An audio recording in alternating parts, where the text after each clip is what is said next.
Did you know that in the grand, often brutal story of European colonization in Africa, one nation stands almost entirely alone? A nation that looked the might of a modern European army in the eye and refused to blink. Not once, but twice. This isn't just a historical footnote. It's the incredible tale of Ethiopia, the African kingdom that refused to fall. While the rest of the continent was being carved up like a Sunday roast at the Berlin Conference, Ethiopia remained a stubborn, defiant symbol of sovereignty. This is a story of immense courage, clever strategy, and a national pride so fierce it became legendary. A story that deserves to be told and retold for generations. Ethiopia versus Italy was more than a military clash. It was a battle of ancient pride against modern ambition. Leaders like Menelik II and Haile Selassie embodied a legacy of defiance and unity. Against tanks and planes, Ethiopians fought with courage, strategy, and an unbreakable will. Their victory became a beacon of hope, inspiring freedom movements across Africa and beyond. In 1889, as Italy eyed the Horn of Africa, they offered Ethiopia's Emperor Menelik II a treaty of friendship. But hidden in the translation, Italy claimed Ethiopia as a protectorate, while Menelik believed he'd secured sovereignty. When the deception was revealed, Menelik stood firm, insisting Ethiopia would remain free, and began preparing for the storm ahead. As diplomacy failed, Menelik II quietly built a modern army, using Italy's own weapons against them. When the Italians advanced, he called his people to defend their land and faith. From every corner, Ethiopians rallied, farmers, nobles, and priests, united under Menelik and Empress Taytu, forming a force that would shock the world at Adwa. The Italian commander, General Oreste Baratieri, was under immense pressure from Rome. The government demanded a quick, decisive victory to cement their imperial claims and, quell criticism back home. Overconfident and dangerously underestimating his enemy, Baratieri decided to advance on the Ethiopian position near the town of Adwa on the night of February 29, 1896. He planned a surprise attack at dawn, dividing his force of roughly 17,000 men into 3 columns that would march through the night across treacherous, unfamiliar terrain. It was a complex plan that relied on perfect timing and coordination, a foolish gamble in a land of confusing mountain passes and deep, shadowy valleys where maps were next to useless. The plan unraveled almost immediately. In the darkness, the Italian columns became lost, stumbling into each other and breaking formation. Communication collapsed. By sunrise on March 1st, instead of launching a coordinated assault, the Italian army was scattered, exhausted, and hopelessly disorganized across the Adwa battlefield. Meanwhile, Menelik and his generals, alerted to the Italian advance by their superb network of spies, were waiting. They had chosen this ground for a reason. As the sun rose, it revealed the Italian brigades isolated and vulnerable. This isn't just history, this is resistance. When Europe carved up Africa, Ethiopia stood tall and fought back. Tanks, poison gas, colonizers, they brought it all. But Ethiopia had something stronger.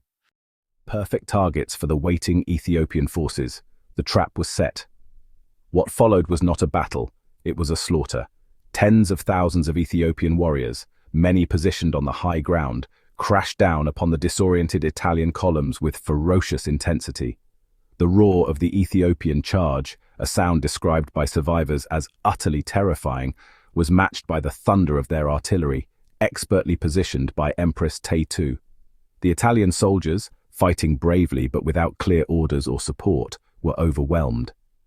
The Ethiopians' superior numbers, their intimate knowledge of the terrain, and their sheer determination to defend their homeland proved to be a far more potent combination than anything the Italians could muster. By midday, the battle was over. The modern, well-equipped European army had been utterly crushed. Thousands of Italian soldiers lay dead, with thousands more captured. The survivors fled in a panicked retreat back towards Eritrea, harried by Ethiopian warriors the entire way. The victory was total and unambiguous. News of the defeat at Adwa sent shockwaves across the globe. In Italy, the government collapsed in disgrace, and riots erupted in the streets. For the first time, a European colonial army had been decisively defeated by African forces in a major set-piece battle. Ethiopia had not just survived, it had triumphed, securing its sovereignty for another 40 years and becoming a powerful, enduring symbol of African resistance. 4 decades after the Great War, Europe is changed. Fascism rises, led by Mussolini, obsessed with legacy and haunted by Italy's defeat at Adwa. He dreams of empire and sees Ethiopia as the place to settle an old score. With overwhelming force, Mussolini prepares for invasion, believing this time nothing will stop him. Ethiopia, still rooted in tradition, now stood under the leadership of Emperor Haile Selassie I, a reformer determined to modernize his nation. He had introduced a constitution, centralized power, and joined the League of Nations, hoping to secure Ethiopia's place in the world. But in 1935, his army was no match for Mussolini's modern war machine. Most Ethiopian soldiers carried outdated rifles or even spears. With no tanks or anti-aircraft guns, Selassie knew he couldn't win a conventional war. He planned to draw the Italians into Ethiopia's mountains, using guerrilla tactics and the land itself as his ally. At the same time, he appealed to the League of Nations, believing the world would not tolerate such blatant aggression. On October 3, 1935, Italian forces invaded from both north and south, unleashing tanks, bombers, and poison gas. The Ethiopians fought bravely, but were pushed back by overwhelming firepower. Selassie's hope now rested on the conscience of the world and the unbreakable spirit of his people. The true test of Ethiopia's heart was about to begin. The Italian invasion was a nightmare of modern warfare, unleashed on a largely unprepared nation. Bombers targeted civilians and hospitals, while mustard gas rained down on soldiers and innocents alike, a war crime ignored by the world. On the ground, Italian forces advanced slowly but relentlessly, facing fierce Ethiopian resistance in the mountains. The Christmas offensive briefly stalled the Italians, but chemical weapons and endless reinforcements broke Ethiopian lines. Mussolini, frustrated, replaced his generals and escalated the brutality. Villages were burned, prisoners executed, and terror became policy. The League of Nations imposed weak sanctions, excluding oil, and the world mostly watched in silence. Yet, Ethiopian resistance only deepened.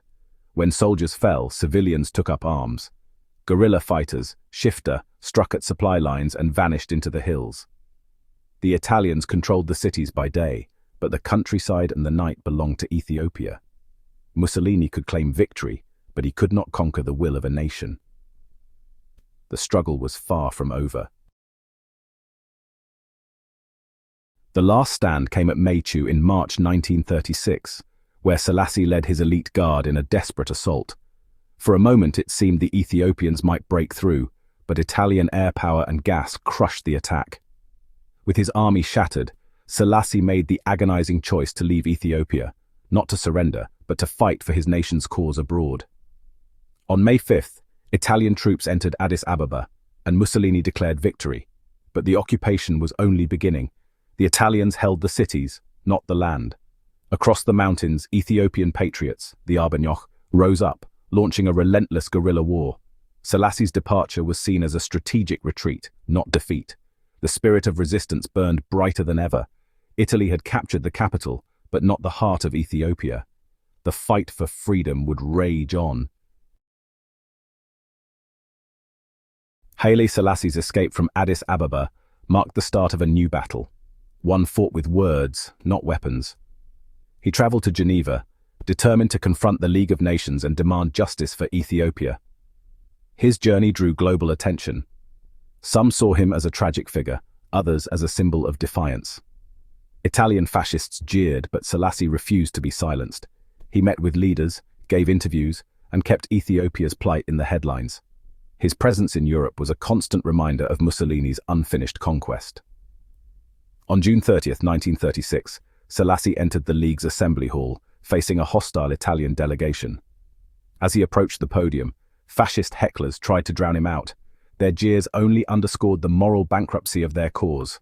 Order was restored, and the world waited to hear the Lion of Judah speak. Selassie stood alone, but he carried the hopes of a nation. The world was about to be challenged. Selassie spoke in Amharic, a deliberate assertion of his identity and his nation's dignity.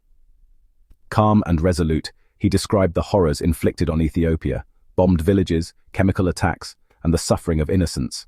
He reminded the League of its own promises and the failure of its sanctions. This was not a plea for pity, but a demand for justice and principle. Selassie exposed the hypocrisy of the great powers, who condemned aggression in words but refused meaningful action. He asked the assembly, "What answer shall I take back to my people?" His speech was a direct challenge to the League's legitimacy. Would it defend the weak or serve only the strong? Selassie's quiet dignity and moral clarity left the world with a haunting question. He spoke not just for Ethiopia, but for all small nations threatened by force. The League's response would echo far beyond Geneva. The conscience of the world was on trial. Haile Selassie warned the world, "It is us today, it will be you tomorrow." His plea was ignored, and unchecked aggression spread. Within years, the world faced the horrors he predicted. The emperor had been right.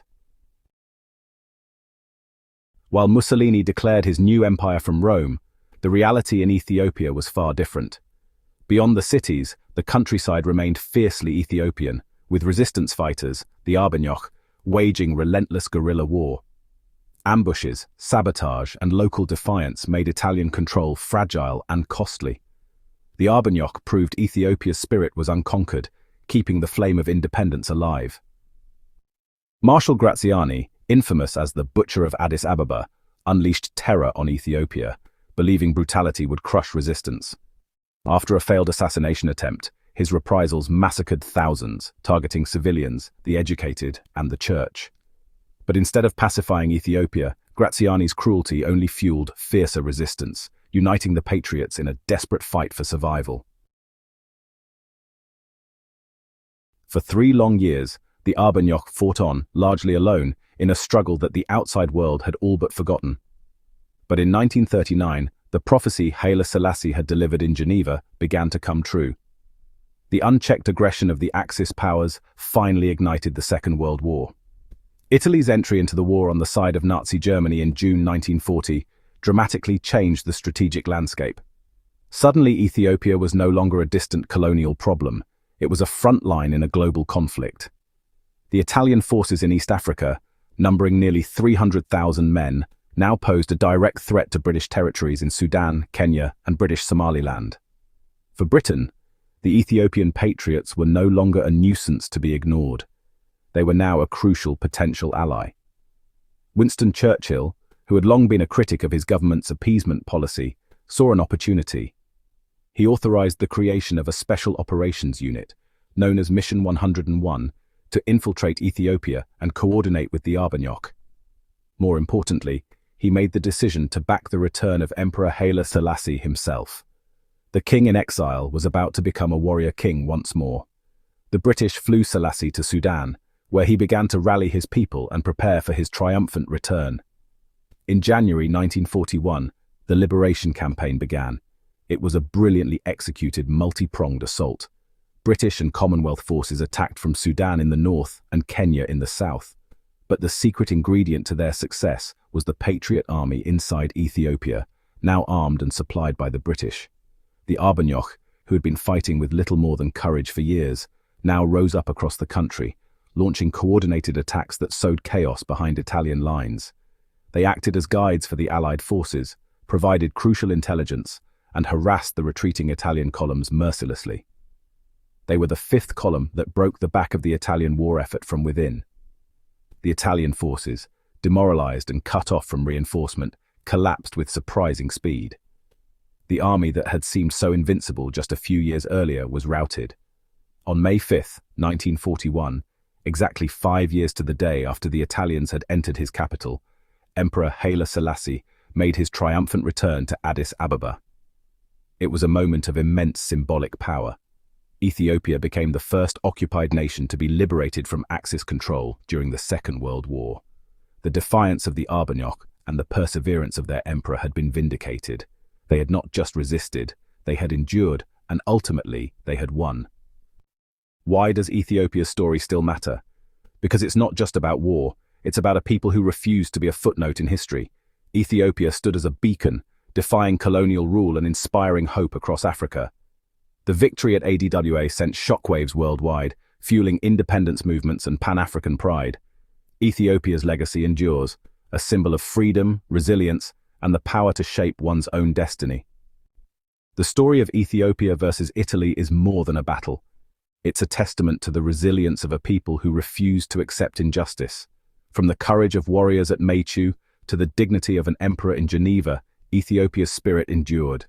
Today, that legacy shapes a nation defined by independence and pride, reminding us that freedom is always worth fighting for.